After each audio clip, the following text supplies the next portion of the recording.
어느 날 갑자기 기적이 일어나는 게 보인다.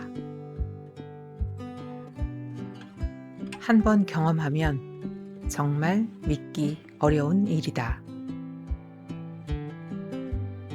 웨인 다이어.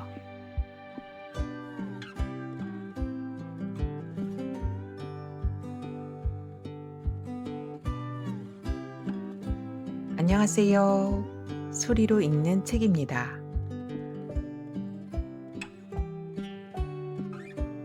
오늘은 저자가 직접 깨닫고 실천해서 그가 평생 원하고 바라온 것을 이룰 수 있었던 궁극의 마음 단련법을 전합니다.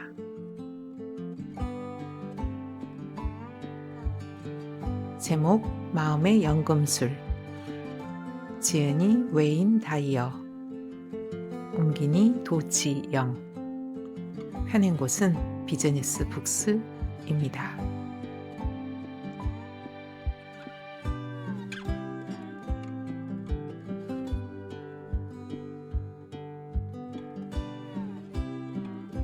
삶이라는 세 장에서 빠져나오는 법.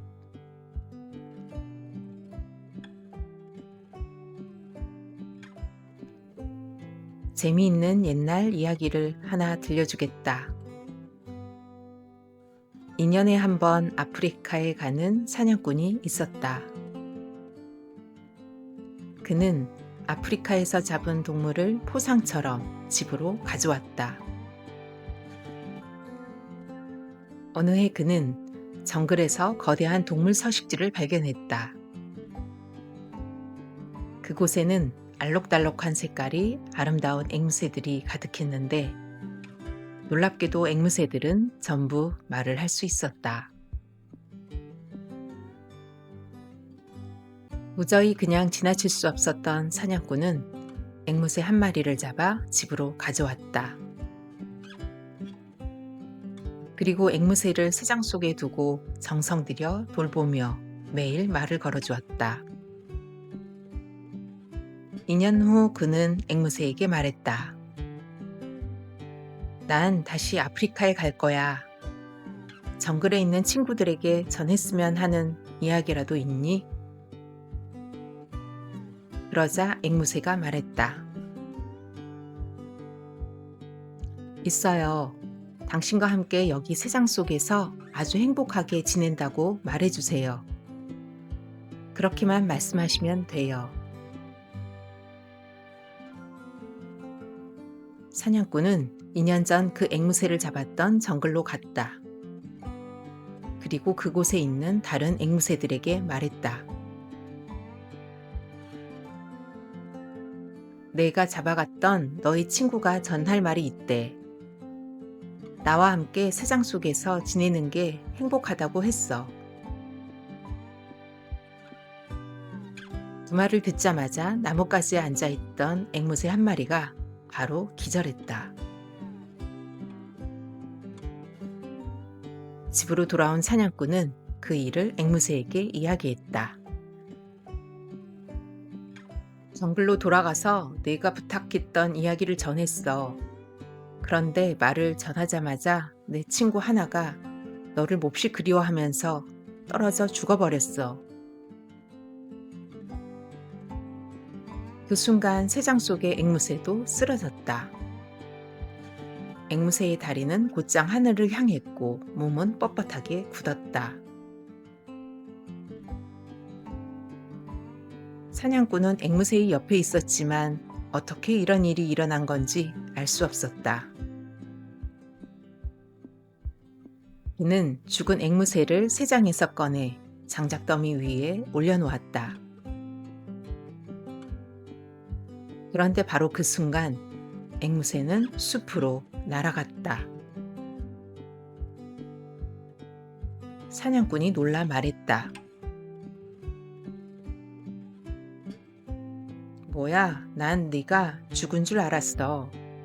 나를 속였구나.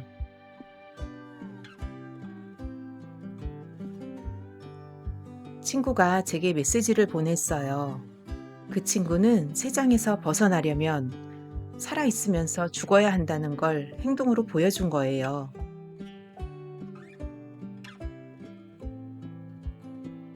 이야기는 아주 오래전부터 전해 내려온 것이다.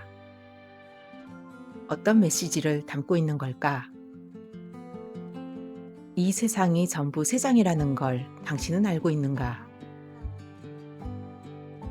우리는 집이나 직장, 사는 지역이나 시대, 문화 등 인간으로서 주어진 한계에 갇혀 있다. 모두가 세상 속에 있다. 이야기 속 앵무새보다는 환경을 바꿀 여지가 많기는 하지만 그래도 갇혀 있는 건 똑같다. 그렇다면 이 세상에서 어떻게 빠져나와야 할까? 이야기 속 앵무새처럼 살아있는 동시에 죽어야 한다. 사람은 누구나 죽는다. 그러니 먼저 경험해도 괜찮지 않을까? 몸을 떠나 죽은 자신의 모습을 보되 지금 무슨 일이 일어나는 건지 떠올릴 수 있어야 한다. 마치 원하는 걸 손에 넣는 꿈을 꾸는 것과 비슷하지만 보다 넓은 시각에서 돌아볼 수 있어야 한다. 그 과정에서 어리석었거나 판단력이 부족했던 모습, 뭔가에 매달리고 집착하는 모습, 원하는 걸 갖지 않으면 행복할 수 없다고 말하는 모습 등을 돌아볼 수 있다. 마치 꿈을 꾼 것처럼 이런 모습들을 돌아보는 순간, 형상이 없는 다차원적인 존재를 경험하는 순간, 그동안 매달려왔던 모든 일이 환상이었음을 알게 된다. 더는 필요하지 않은 일이다. 이제는 새로운 삶의 방식, 새로운 존재 방식이 있다. 더 조용하고 쉬우며 힘들지 않고 고통스럽지 않은 방식이다. 고통은 육신이 쇠락해지는 데서 비롯되므로 형상을 벗어나면 고통이 줄어든다. 우리는 몸이 있는 곳이 아닌 다른 곳에 있으며 그런 경험을 실제로 했다. 삶을 돌아보며 얼마나 어리석게 집착했는지 알았다. 우리는 무엇보다도 소유할 수 없다는 것, 말하자면 인생 속에 흘러가는 중이라는 것을 깨달았다. 집착하지 않으면 모든 일이 쉽고 완벽하게 잘 이루어진다.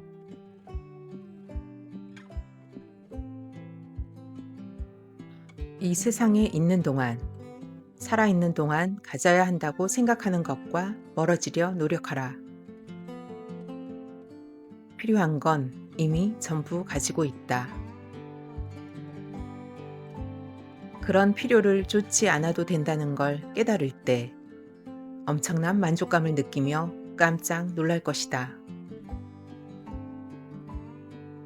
여기서 분명히 짚고 넘어갈 점은 살아있는 동시에 죽어야 한다는 건 물리적으로 죽는 게 아니라는 점이다. 전부 마음속으로 행하는 일이다.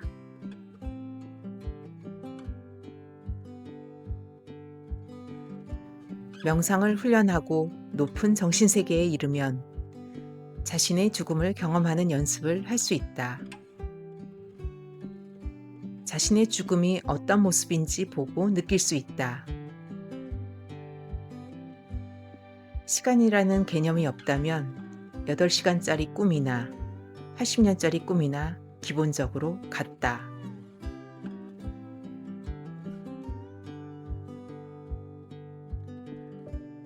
그러니 지금 뭔가에 집착하는 것, 즉 뭔가를 가져야 한다거나 그것이 나를 나타낸다고 생각하는 것은 시간도 육신도 사라지고 세상에 아무것도 존재하지 않는 죽음의 관점에서 볼 때는 어리석기 그지없다.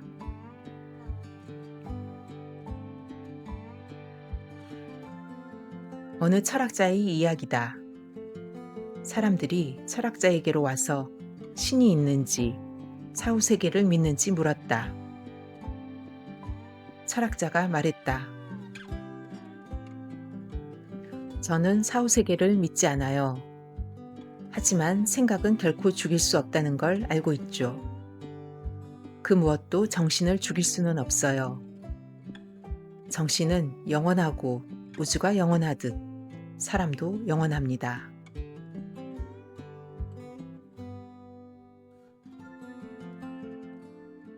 나도 같은 생각이다. 이 사실을 알면 그렇게 살게 된다. 육체가 죽는 건 두렵지 않다. 그래서 지금 하는 모든 일을 이 세상에 없는 죽은 자의 관점, 꿈꾸는 자의 관점으로 보려고 노력한다. 꿈꾸는 동안에는 지금 하는 모든 일이 정말 재미있고 진짜 같다. 우리는 꿈속의 일을 겪으면서 이건 중요하지 않은 일이야 라고 말하지 않는다. 깨어 있을 때도 삶을 돌아보며 그 모든 걸 다시 갖고 싶어, 가져야 해, 이런 식으로 했다면 좋았을 텐데 라고 말하지 않는다. 우리는 이런 행동은 하지 않는다. 그냥 다음 단계로 나아갈 뿐이다. 이제 우리에게는 새로운 관점이 있으며 이 관점에서 보면 아주 단기간에 뭔가가 필요하지 않다. 영혼은 우리 모두에게서 작은 점 하나 떨어진 곳에 있다. 따라서 우리는 그 무엇도 필요하지 않다. 항상 걱정하고 상처받고 분노하는 대신 한계에서 벗어나 완벽한 세계의 일부가 되어라. 인생이 흘러갈 수 있도록 하라. 모든 고통은 육신이 쇠락하는 데서 나온다. 그러나 생각에는 고통이 따르지 않는다. 몸은 고통을 겪지만 생각은 고통을 겪지 않으며 따라서 우리는 고통을 느끼지 않는다. 그렇게 아무것도 소유할 필요가 없다. 삶의 모든 걸 돌아보는 새로운 관점, 즉 우리의 인간성 또는 신성은 소유물에 있는 게 아님을 기억하라. 그것은 우리가 생각하는 방식에 들어있다.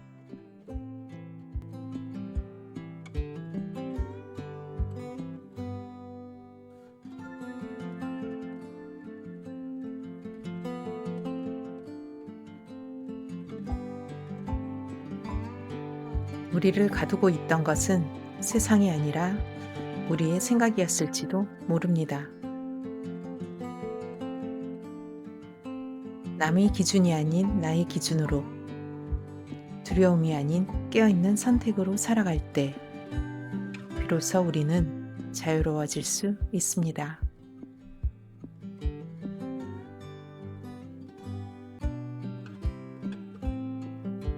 웨인 다이어는 말합니다. 지금 이 순간을 선택하는 사람이 자신의 삶을 창조한다고.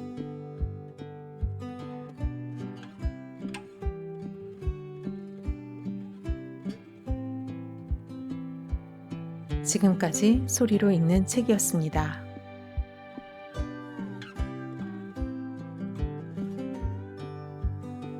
함께 해주셔서 감사합니다. 오늘도 평온한 하루 되시기 바랍니다.